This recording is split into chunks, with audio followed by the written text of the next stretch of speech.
ദൂരെ ആണെങ്കിലും പനിയുന്ന. ഞാനൊന്ന് മൂത്രം ഒഴിക്കാൻ ഇറങ്ങി ഉടനെ ഇവനും പുറകിന് വരും. അതെന്താ അതിന്റെ ഒരു ഗുട്ടൻസ് എന്താ? അപ്പോഴായിരിക്കും ആലോചിക്കുന്നത് ശരിയാ മൂത്രം ഒഴിച്ചില്ലല്ലോ. അതുവരെ വെറുതെ വിട്ടേക്കുക, നിസ്സാരമായിട്ട് മൂത്രം ഒഴിക്കുന്ന. അല്ല ഞാൻ പറഞ്ഞത് ഇവൻ ജീവിതം അങ്ങനെ എന്തോ പറയാൻ വന്ന. ഇതിൽ ആരാ ഒരു 8 മിനിറ്റ് മുമ്പ് മൂത്തത് ആരാ? മൂത്തതാണ്. ഓക്കേ. അതിന്റെ വിലയില്ല. മൂത്തന്റെ വില എന്താ കൊടുക്കാത്ത? ശരി ചേട്ടാന്ന് ചേട്ടാ അങ്ങനെ വിളിക്കുന്നത് ഇഷ്ടമില്ല. ഈ ചേച്ചിമാരുടെ കുട്ടികൾ നിങ്ങൾ എന്താ അച്ചാച്ചന്മാരെന്നാണോ? എടാ പോടാ. രസം അതായിരിക്കൂലേ രസം. നിങ്ങൾ കൂടുതലും വിളിക്കുന്നത്. അച്ചുവപ്പു. ദേശീയ കഴിഞ്ഞാൽ അങ്ങനെ വിളിക്കും. എന്തെങ്കിലും ആവശ്യം സാധിക്കാനുണ്ടെങ്കിൽ അമ്മാച്ചന്മാരെന്ന് വിളിക്കും. അമ്മാച്ചന്മാരെന്ന്. ഓക്കേ. എടാ ഈ വാടാന്ന് പറയാ അങ്ങനെ വിളിക്കും.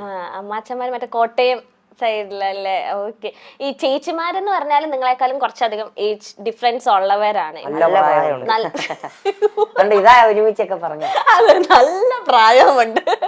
അതെ, അവരും കെട്ടി അവർക്കും കുട്ടികളുണ്ട്. അപ്പം ചേച്ചിമാരെ നിങ്ങൾ ഒരു അമ്മയ്ക്ക് തുല്യ ഒരു ചേച്ചി അമ്മ എന്നൊക്കെ പറയുന്ന പോലെ തന്നെ ആയിരിക്കുമല്ലോ നിങ്ങളെ കുഞ്ഞുനാൾ തൊട്ട് നിങ്ങളുടെ മേജർ ഡിസിഷനിൽ പപ്പയുടെ മമ്മിയുടെ ഒപ്പം തന്നെ ചേച്ചിമാരും പളിയന്മാരൊക്കെ ഉണ്ട്. അപ്പം ചേച്ചിമാരായിട്ടുള്ള ആ ഒരു ഗിവ് ആൻഡ് ടേക്ക് അല്ലെങ്കിൽ ആ ഒരു ഇന്റിമസി ഒക്കെ എങ്ങനെയാ? ചേച്ചിമാരിയായിട്ടായിരുന്നു ഞങ്ങൾ കൊച്ചിലെ തൊട്ട് കൂടുതൽ ഇതും അവരുടെ കൂടെ ആയിരുന്നു പണ്ട് തൊട്ടേ ഞങ്ങൾ കിടക്കുന്നത്. ഇവനായിരുന്നു കൂടുതൽ കൊഞ്ചിരി. ചേച്ചി 2 ചേച്ചിമാർക്ക് ഇവന് ഇച്ചിരിയേ ഉള്ളായിരുന്നു എന്നെക്കാളും. ചെവിയൊക്കെ ഇങ്ങനെ ഒട്ടി. നീ എങ്ങനെ അതെല്ലാം കണ്ട് പറഞ്ഞു? ഇവന്റെ ഒരു ക്വാളിറ്റി അല്ല, വൃത്തിയിട്ട ക്വാളിറ്റി ഇതാ. വേറെ ആരെങ്കിലും എന്തേലും പറയും, അത് ഇവൻ കണ്ടുപിടിച്ചാന്നുള്ള രീതിയിൽ ഇവൻ എല്ലായിടത്തും പറയും. ഇപ്പൊ കണ്ട പോലെ തന്നെ ഇവൻ കണ്ടിട്ടില്ല, പക്ഷെ അത് കഴിഞ്ഞു. അത് വേറെ എല്ലാം പറഞ്ഞില്ല, കംപ്ലീറ്റ് ആകത്തില്ല. കണ്ട പോലെ പറയല. അത് ഓക്കെ. പക്ഷെ അത് കേട്ടിരിക്കാനും പറ്റൂട്ടോ. ഞാനൊക്കെ കേട്ടിരുന്ന കണ്ടില്ലേ? അത് ബമ്പർ ചിരിന്ന് എന്തോ ഒരു ക്ലോക്കിന്റെ എന്തോ ഒരു ഇത് കിട്ടി, ഗിഫ്റ്റിന്റെ ഒരു ജുവലറിയുടെ എന്തോ ഒരു ഇതിന്റെ ആയിട്ടാ ഗിഫ്റ്റ് കിട്ടിയത്. അപ്പൊ ഏതോ ഒരാൾ പറഞ്ഞ ആ ക്ലോക്കില് ഗോൾഡിന്റെ ഇതാണ്, അതിൽ പുറകെ എഴുതി വെച്ചിട്ടുണ്ട് 1500 രൂപന്ന്. ഇവന് ഇത് എല്ലായിടത്തും നടന്ന് പറയാ. അതെന്നാലും പുള്ളി പറഞ്ഞെന്നുള്ള രീതിയും പറയത്തില്ല, ഇവൻ എല്ലായിടത്തും നടന്ന് പറയാ ഇത് ഇതുണ്ട്. ഒരു ഉറപ്പില്ലാതെ ഇവൻ പറയുന്നത്. എന്തെങ്കിലും പറയാനുണ്ട് ഇതിനെ പറ്റി? ഉള്ള കാര്യമായോണ്ടേ ഞാനൊരു തമാശക്ക് അവിടെ പറഞ്ഞു. ഇവനെല്ലാം അങ്ങ് സീരിയസ് ആയിട്ട് എടുക്കും. ഞാൻ പറയുന്നത് എന്താണേലും നേരെ അമ്മയടത്ത് പറയും. അമ്മ എന്നിട്ട് അത് വെച്ച് എന്നെ കളിയാക്കും.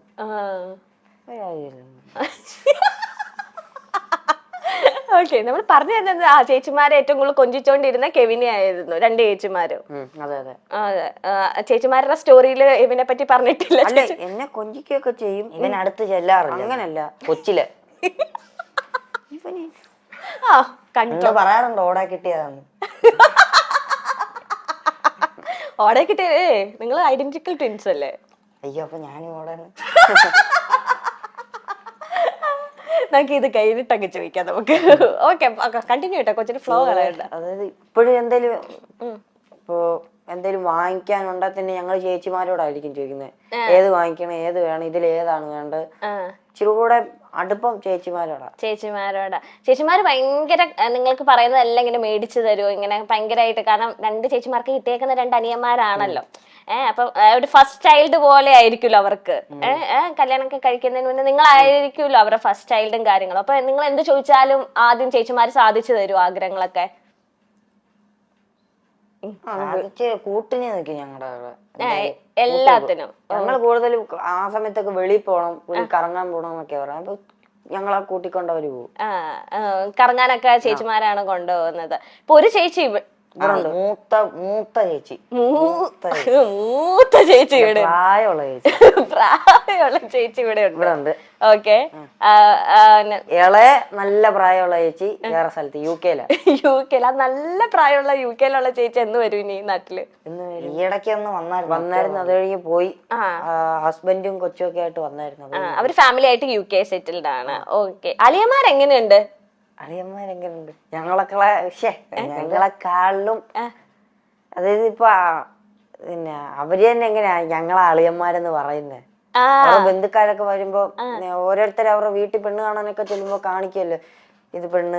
ഓരോരുത്തർ അവരുടെ വീട്ടിൽ പെണ്ണ് കാണുമ്പോ എന്തൊക്കെയാണ് ഈ പറയുന്നത്? അങ്ങനല്ല, അളിയൻ ചേച്ചിനെ കെട്ടി കഴിഞ്ഞില്ല, ഇനി അളിയൻ പെണ്ണ് കാണുന്നുണ്ടോ? അങ്ങനല്ല, പെണ്ണ് കാണാൻ വന്ന സമയത്ത് ഇങ്ങനെ എന്താ പരിചയപ്പെടുത്തുന്ന എന്താണ് സംഭവം ഉണ്ട്, ഇത് അമ്മായിയപ്പൻ ഇത് എനിക്ക് ഉറപ്പിച്ച ഉണ്ട്, ഞാൻ ഇപ്പൊ വെച്ച സാധനം അങ്ങനെ ഉണ്ട്. അപ്പൊ പിന്നെ ഇതാരെന്ന് ചോദിക്കുമ്പോ അളിയന്മാരെന്ന് പറയാൻ അവർക്കെന്തോ ഒരു അഭിമാനം. പിന്നെ അല്ലേ ഞാൻ എന്തൊക്കെയാണ് ഈ പറയുന്നത്? അത് നിങ്ങൾ എന്തൊക്കെയാ ഈ പറയുന്നത്? മറ്റേ ഹാഷിർ പറയുന്നത് എന്തെങ്കിലും കൊച്ചു കേരളത്തിൽ നടക്കത്തോ? ഓക്കെ. അല്ല, അളിയന്മാര് എങ്ങനെ എടാ പോടവരെ നിങ്ങൾ തോളത്തൊക്കെ ഇട്ട് എന്നെ ഉണ്ട് അങ്ങനെയൊക്കെയാണോ? അങ്ങനെയൊന്നുമില്ല.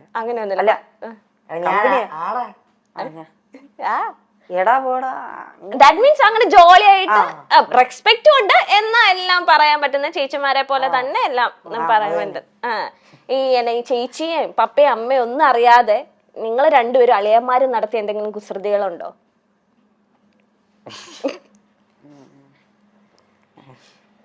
ഉണ്ടോ? അങ്ങനെ ചോദിച്ചാ അങ്ങനെ ഇല്ല. അങ്ങനെ കാര്യം ഇത്ര നേരം ഇരുന്നപ്പോ ഓർത്ത് എന്തെങ്കിലും ഞാനും പ്രതീക്ഷിച്ച എന്തെങ്കിലും. ചേച്ചിമാരെ അങ്ങനെ നിങ്ങൾ അളിയൻ ഗ്യാങ്സ് അങ്ങനെ ഒന്നും ഒപ്പിച്ചിട്ടൊന്നുമില്ല. ഈ സീക്രട്ടുകളൊക്കെ ഈ മനസ്സിൽ ഇരിക്കാത്തത് ആർക്കാ നിങ്ങളെ രണ്ടുപേരുടെ ഇടയില്? വെളിയിൽ പറയുന്നത് ആരാ? അത് ഇവൻ എന്തേലും എന്തേലും ഒരു സംഭവം നടന്നു കഴിഞ്ഞ് ഇവന്റെ ഇടയിൽ എനിക്കറിയത്തില്ല, ഇവൻ എന്തെങ്കിലും സംഭവിച്ചു കഴിഞ്ഞാൽ ആരോടെങ്കിലും പറയണം. അത് അയാൾ കേട്ടില്ലേ പോലും അവന് പറഞ്ഞു തീർക്കണം. ഞാൻ പറയും ഇടയ്ക്ക് ഭിത്തി നോക്കി വല്ലതും പറയും, ഞാൻ ശ്രദ്ധിക്കത്തില്ല, എന്നാലും അവനത് പറഞ്ഞോണ്ടേ ഇരിക്കണം, ഒരു സമാധാനം കിട്ടുക. ഓക്കെ. അതല്ല, എന്തെങ്കിലും ഇപ്പം എബിൻ പറയാണ് എടാ ഇത് വീട്ടിൽ പറയല്ലോ നമുക്ക്, അങ്ങനെയൊക്കെ പറഞ്ഞിട്ട് ഇങ്ങനെ അമ്മയോടോ പപ്പയോടോ ഒക്കെ പറഞ്ഞിട്ടുണ്ടോ? വീട്ടിൽ പറയാ ഉണ്ടോടാ?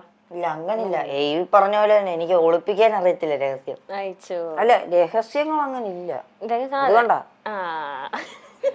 ഇപ്പൊ നിങ്ങളിപ്പം പഠിക്കുന്ന ടൈം ആയാലും ഇനിയിപ്പൊ ഫ്യൂച്ചറിലായാലും ഇപ്പം നിങ്ങൾ ഡിഫറെന്റ് കോഴ്സസ് ആകുമ്പോഴായാലും നിങ്ങൾ ഒന്ന് സെപ്പറേറ്റ് ആവേണ്ട വരും, അല്ലെങ്കിൽ നിങ്ങളുടെ ജോലി ഭാഗമായിട്ട്, അല്ലെങ്കിൽ ചിലവർക്ക് ഇനി നിങ്ങളിൽ ആരെങ്കിലും ഒരാൾ എബ്രോഡ് പോവുക, അല്ലെങ്കിൽ ജോലിയുടെ ഭാഗമായിട്ട് നിങ്ങൾക്കൊന്ന് സ്പ്ലിറ്റ് ആകേണ്ട ചിലപ്പോൾ വരുമായിരിക്കും, വരാതിരിക്കട്ടെ. അങ്ങനെ വന്നിട്ടുണ്ടെങ്കിൽ നിങ്ങൾക്ക് അത് ഭയങ്കര സങ്കടമാവോ? എങ്ങനെ? സങ്കടമൊന്നുമില്ല. സങ്കടമായിട്ടല്ല, ഇപ്പൊ എപ്പോഴും ഞങ്ങള് തമ്മിലാ സംസാരം, ആരേലും ഇല്ലേ, ആ ഒരു ചെറിയ ഒറ്റപ്പെടലേ ഉള്ളൂ, അല്ല സങ്കടമായിട്ടില്ല. അല്ല, അവിടെ ചെന്ന് കഴിയുമ്പോ ആരേലും ഒക്കെ കൂട്ടിന് കാണുമല്ലോ സംസാരിക്കും. അതിപ്പോ ഇരുന്ന് പറയാം, എന്നാലും 2 ദിവസം കഴിയുമ്പോ എടാ നീ എവിടെയാ അങ്ങനെ വിളിക്കാറില്ല, ഒരു മൂകത കാണും. അങ്ങനെ വിളിക്കേണ്ട ആവശ്യം നിങ്ങൾക്ക് ഇപ്പൊ വന്നിട്ടില്ല. ഇപ്പൊ നിങ്ങള് 24/7 നിങ്ങൾ ഒരുമിച്ചായിരിക്കും. അങ്ങനെ വന്നിട്ടുണ്ടെങ്കിൽ നിങ്ങൾ രാത്രി കിടക്കുന്ന നേരത്തെ എപ്പോഴെങ്കിലും അങ്ങനെയൊക്കെ ചിന്തിച്ചിട്ടുണ്ടോ? ഇനി നമ്മൾ കുറച്ച് നാൾ കഴിയുമ്പോ പഠിത്തത്തിന്റെ ആവശ്യമായിട്ടോ ജോലിയൊക്കെ ആവശ്യമായിട്ടോ? അങ്ങനെ ചിന്തിക്കുമ്പോ എന്തോ ഒരു എക്സൈറ്റ്മെന്റ് കാര്യം, ഇത്ര നാൾ ഒരുമിച്ചല്ലേ, ഇനിയും പോകുമ്പോ എങ്ങനെയായിരിക്കും എന്ന് അറിയാൻ വേണ്ടി. കളർഫുൾ ആയിരിക്കും, എക്സൈറ്റ്മെന്റ് ആന്നൊക്കെ. പിരിയാനല്ല, എങ്ങനെയായിരിക്കും? ഇമോഷൻസ് ഒക്കെ ഏറ്റവും കൂടുതൽ ആർക്കാ? കരയുന്ന മാത്രല്ല, അല്ല കരയുന്നല്ല ഉദ്ദേശിക്കുന്നത്. എല്ലാ കൂടുതൽ ദേഷ്യമാണെങ്കിൽ ദേഷ്യം കൂടുതൽ ഇവന്, വിഷമാണ് വിഷമം കൂടുതൽ ഇവന്, വാശിയോ?